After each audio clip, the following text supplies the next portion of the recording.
Hey guys, what's going on? It's me, Jay, once again, back for the 37th installment of my Road to WrestleMania series, where I review each and every WrestleMania, starting with number one and ending with WrestleMania 41 on April the 20th, 2025. So we're here. We're here at WrestleMania 37. This is a landmark wrestling event, and this took place on April the 10th and April the 11th, 2021.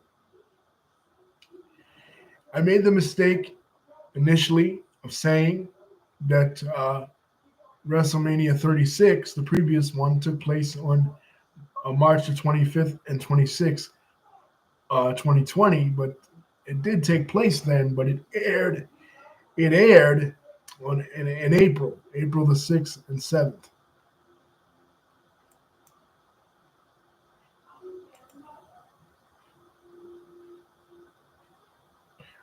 Pardon me, April the 4th and 5th. And I did double check. April the 4th and 5th. This took place April the 10th and 11th. And this is the return of crowds to WrestleMania. Because of the COVID-19 pandemic, of course, the other WrestleMania 36 didn't take place in Raymond James Stadium in Tampa. It took place in the Performance Center in Orlando. But now, the pandemic has eased up somewhat. It wasn't as bad in 21 as it was in 20. So crowds were allowed to come back.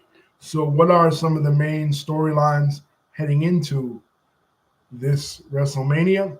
For one, the Royal Rumble winners. The Royal Rumble winner for 2021 in the women's division was Bianca Belair. And the Royal Rumble winner in the men's division was Edge. Like David said, Edge should have won in 2020, but hey, he won in 2021. So who's he going to face? Well, he's going to face Roman Reigns. And like I said, you might say, oh, shit, Roman Reigns, he sucks, right? But no, this is a new Roman Reigns. This is it. After WrestleMania 36, Brock Lesnar took time off. And when Brock Lesnar took time off, Paul Heyman was left with nothing to do. So Roman Reigns comes back. He interferes in the match between The Fiend and Braun Strowman at SummerSlam 2020, finally coming back after himself being off for months. And he says that they're just placeholders for him, that The Fiend is just a freak in a mask, and he starts insulting Braun Strowman. And he seems totally different. So one night on Raw, he's sitting in the back, and Paul Heyman approaches him. And Paul Heyman says to him, offers him a chance to be his client, his new client. So in the absence of Brock Lesnar, Roman Reigns becomes Paul's new client. And he starts to recruit his family members, the Uso brothers. And initially, Jimmy Uso is out with an injury as well. So Jey Uso is not necessarily on board with this. He feels like he could take control and he could be the head of the family and he could provide for the family. He could be the head of the table, as it were. So they have a match at Clash of Champions that year, and basically Jey Uso gets beat down. Each and every time Jey Uso gets beat down, so eventually Jey Uso just gives in and he joins Roman Reigns, and they form what becomes to be known as the Bloodline. I'm not going to go into the whole storyline, but that's basically the gist of it. They form what comes to be known as the Bloodline. And Roman has a new attitude. He's regained the championship. He's regained the Universal Championship. And he has a whole new attitude. And he is not playing around with kids no more. You know what I mean? Not trying to be Mr. Nice Guy. And Edge also is reinvigorated. He's back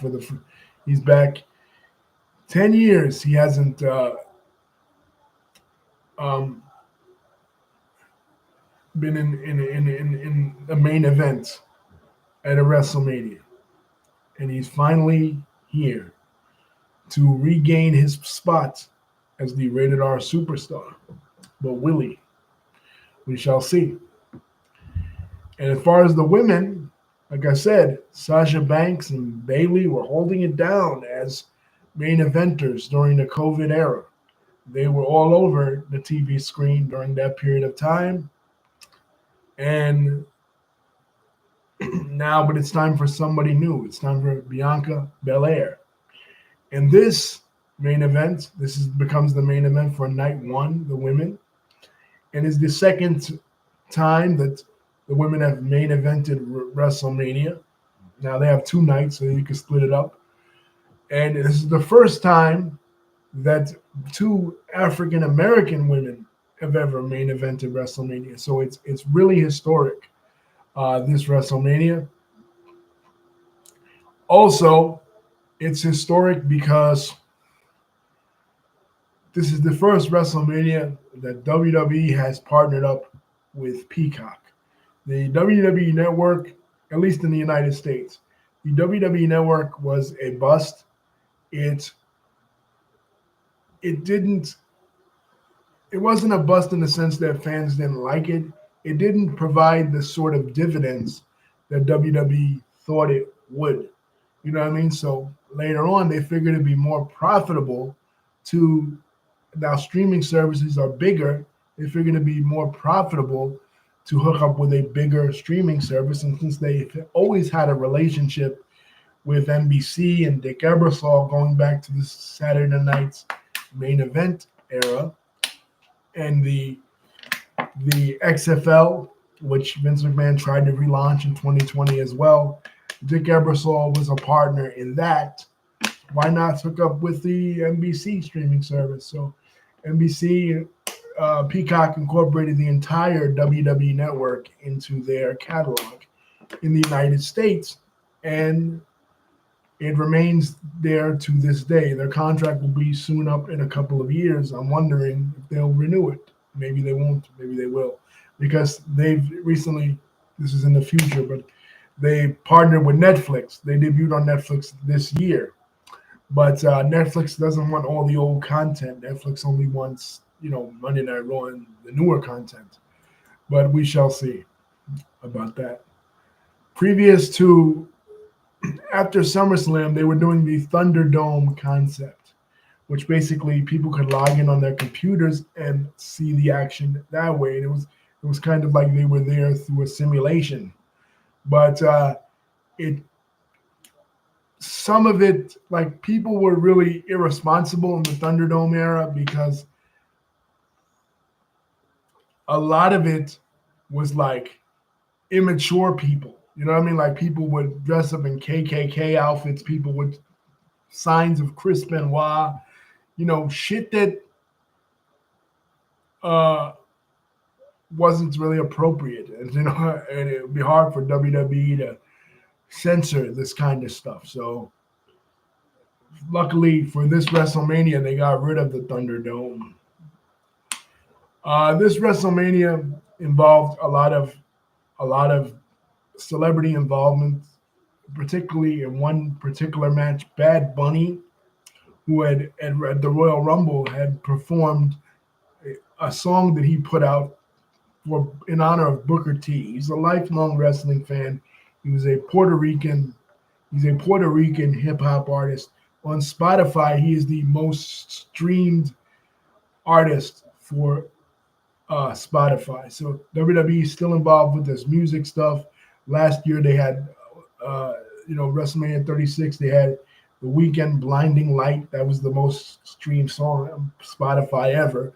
And they got in on the act and they made that the official theme song of WrestleMania. So this year they're getting into the Latin hip hop act and having Bad Bunny wrestle a match himself and Damian Priest, a new wrestler that's recently come to the roster against Miz and Morrison. So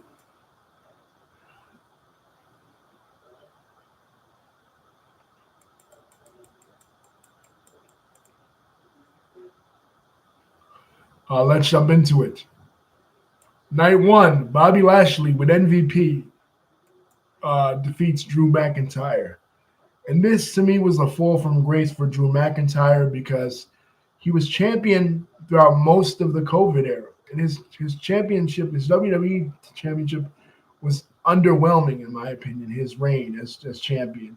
I mean, given the circumstance, I guess he did the best he could, but he didn't really have any major feuds, in my opinion at least, that were memorable.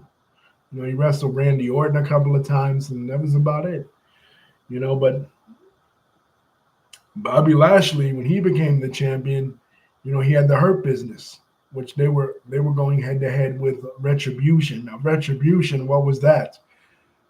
That was one of the bad ideas that WWE had during 2020, and there were several. The bad cinematic matches were one of them.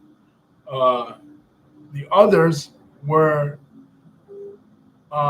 Shane McMahon trying to revive the Brawl Floor for the modern era, a fake MMA Fight Club style. Like, it didn't really make any sense what he was trying to do. Raw Underground, like WWE imitating the movie Fight Club. Like that's what this was. And then the other was Retribution. This idea of wrestlers who were fired coming back, after the clear out, coming back to get revenge on WWE. It was sort of and it was an episode of SmackDown where they destroyed the ropes, they cleared everybody out. You saw like the announcers run for their life, like Retribution was trying to kill them. It was led by Mustafa Ali, and bad optics. I know Mustafa Ali, a Muslim wrestler, in this kind of thing, kind of like with Muhammad Hassan when he jumped Undertaker in '05, right before these 7/7 bombings. But this was more of a take on Antifa, because after the death of George Floyd, there were riots throughout the country with groups like Antifa and BLM leading the pack. What I mean? Because of the injustice for Floyd. You know what I mean? So WWE saw this and they tried to spoof Antifa, I guess, with this Retribution. But fighting against them was basically a new version of the Four Horsemen: Shelton Benjamin, Cedric Alexander, Bobby Lashley, and managed by MVP. Guys dressed in suits, in contrast to Retribution, who were dressed like bums. Real classy guys. So Bobby Lashley captures the WWE Championship and he retains here. So that was good there. Natalia and Tamina beat the Riot Squad, Liv Morgan and Ruby Riott, to get a championship title match. Yeah, this was awesome. Good to see Natalia and Tamina get this. Cesaro versus Seth Rollins defeats Seth Rollins by pinfall. Finally, they threw Cesaro a bone. AJ Styles and Omos defeat the New Day. Now, Omos was a new character just introduced. He was initially a guard at the Raw Underground shit that they were doing, but eventually became AJ Styles' partner. And he would carry AJ Styles around like AJ was a little kid, and he was this huge motherfucker, right? We'll be seeing him in a couple of other installments. And finally, we get to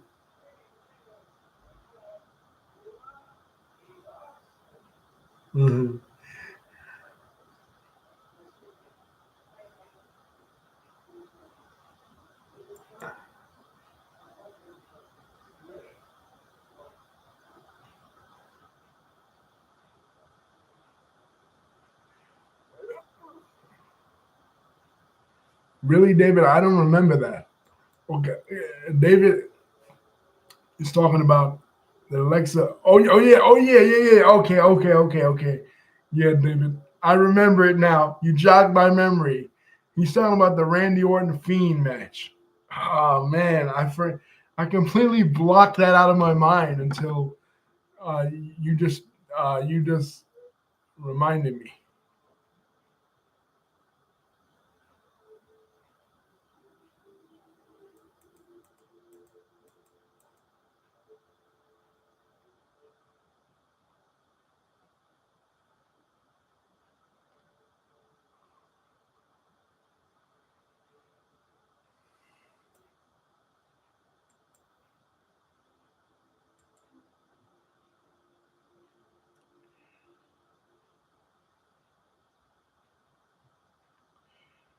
The next match is Braun Strowman and Shane McMahon. This match sucked. I mean, this was probably the worst. No, not the worst. It's not the worst um, Shane match ever at WrestleMania. That is reserved for WrestleMania 39, which if you could even call that a match. But this steel cage match fucking sucked. You know what I mean? Like, what was the point of it? Braun Strowman and Shane McMahon. Okay, now we get uh, we get to Bad Bunny and Damian Priest defeat John Morrison and The Miz by pinfall. Yeah, this was better than expected. You know, you had Bad Bunny doing Canadian destroyers, Bad Bunny doing all kinds of moves, and you didn't think that this guy who's a singer, a rapper, a Spanish rapper could do any of this shit. But I liked it because he showed his passion, his love, and his devotion for the business. I mean, I'm sure there were people protecting him, you know, much like Logan Paul, Ronda Rousey, these outsiders that come in, they have to be protected. You have to, you know, you just can't beat up on them and stretch them and shit, you know. But this first performance was good. Even the match he had against Damian Priest in 2023 at Puerto Rico was pretty good. His Royal Rumble appearance at 22 was shitty. Um, Now we get to the next night, the match that David is referring to. Randy Orton versus The Fiend. Man, this match was terrible. I mean, Alexa Bliss comes out of a box, which Michael Cole calls a box-like structure. No, Michael Cole, it wasn't a box-like structure. It was the box. And then she has this blood pouring down her fucking head. You know, you know what I mean? Like, I was left speechless at this match. This was the stupidest thing ever, you know, and unfortunately, you know, this will be the last time that we will see the Fiend. You know what I mean? See Bray Wyatt at all. Because, like I said, you know, they tried to do cinematic shit again, and it just wasn't hitting. It wasn't good at all. This Bray Wyatt, the Fiend match with Alexa Bliss. Eventually, Bray would go away, and Alexa would become the leader of Bray's cult with Lily the doll, which was even stupider. They ruined a great character in Alexa Bliss, a really hot female wrestler with bullshit. Nia Jax and Shayna Baszler, the tag team champions, defeat Natty and Tamina. Yeah, they were a monster team, and even when they feuded, it was good. You know, Nia Jax, she hurt a lot of people. She even hurt herself when she bumped her hole. Ah, my hole. Who can forget that? But you know, in a tag team, I guess she was good. Same with Shayna Baszler. Kevin Owens and Sami Zayn. Now, of course, these two put on a classic. This is Kevin Owens and Sami Zayn. You know, they go together like peanut butter and jelly. And Kevin Owens had a T-shirt on that was like WrestleMania 5, but instead of Hogan and Macho Man, it was him and Sammy, and it was the shit. I liked it. I really enjoyed this match. Sheamus and Riddle. Fuck, man, this match was brutal. I think Riddle got busted open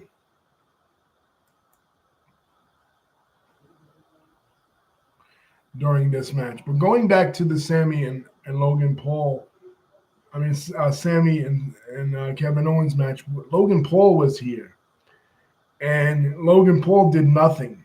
Like he didn't get involved or anything. He just sat there. So this was pretty underwhelming uh, first appearance for Logan Paul. But other than that, the match was good.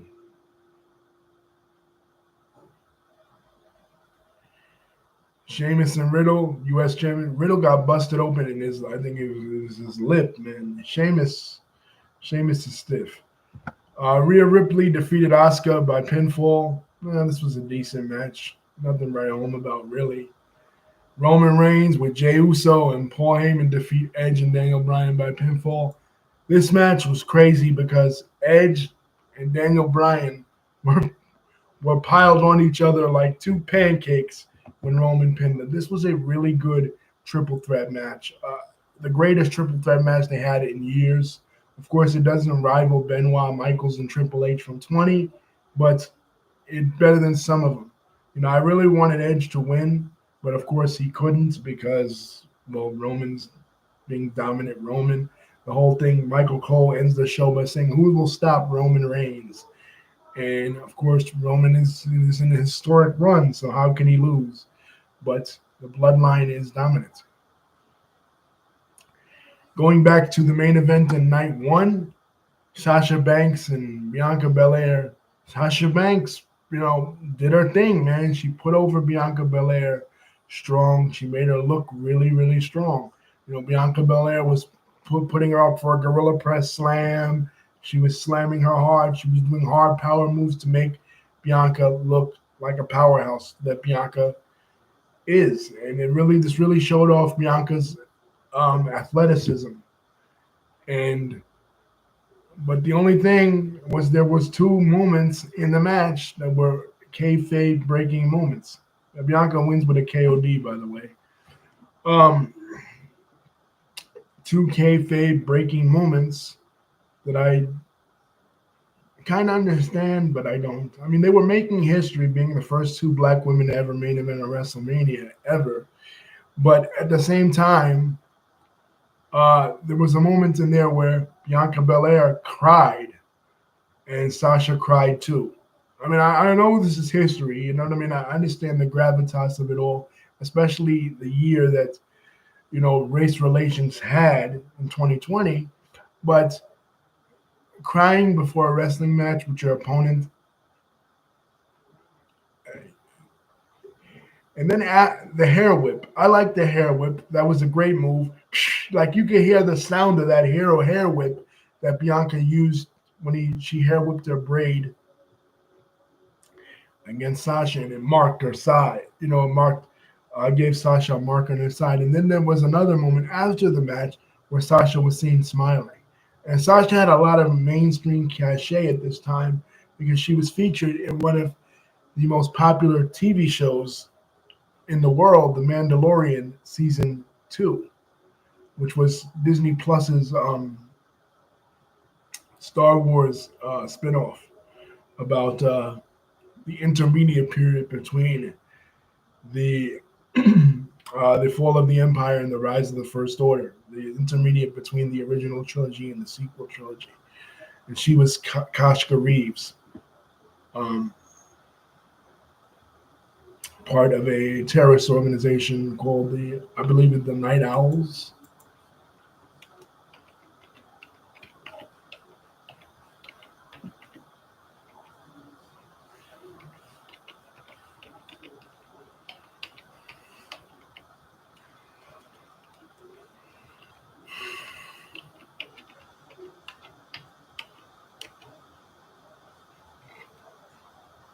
Yeah, the Night Owls. Basically, that is looking to get the sword, the Mandalorian steel sword from um, Din Djarin, the Mandalorian. She was featured in several episodes. Originally in the trailer, people thought maybe, oh, she'd be a Jedi, but she wasn't. You know, people didn't really like her acting, but you know. But once again, she doesn't win a WrestleMania match. She has yet to win one. She won't. But this match was great. She showed her ability to put Bianca over strong.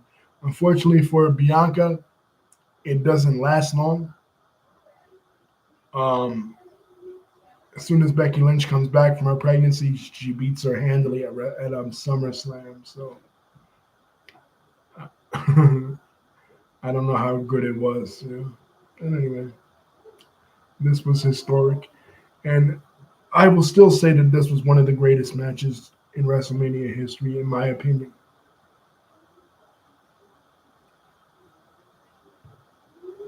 And I liked Sasha's role in The Mandalorian. Back when The Mandalorian was the season 2, it was still good. You know, Disney managed to ruin a great thing by having control of Star Wars. You know, they ruined Star Wars. But for a while, for at least the first 2 seasons, The Mandalorian was good. After the third season, it jumped the shark. It jumped the shark. Nobody cared about little Grogu and his make-believe father. But season season 1 and 2 were great stuff, and Sasha was part of that.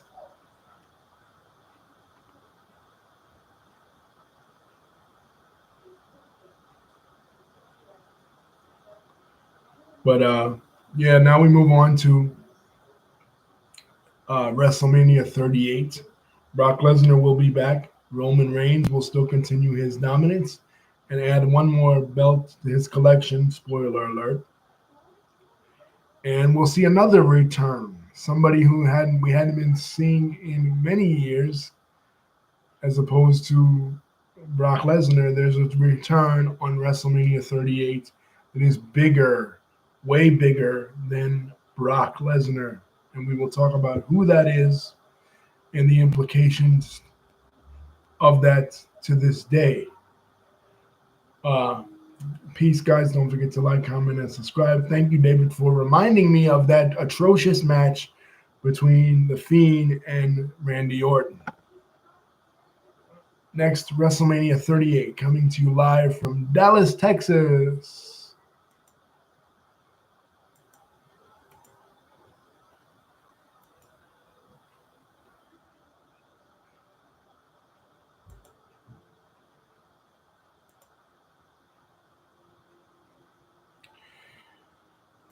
WWE returns to the AT&T Stadium, the place where they launched the original the original mega run of Roman Reigns. He continues his other mega run when it's title for title. Brock Lesnar as the WWE champion and Roman Reigns as the Universal champion colliding. So we shall see. And this next one is a WrestleMania that I loved. That I was obsessed with this person that came back. I'm not giving the name, but people who know the WrestleMania know who I'm talking about.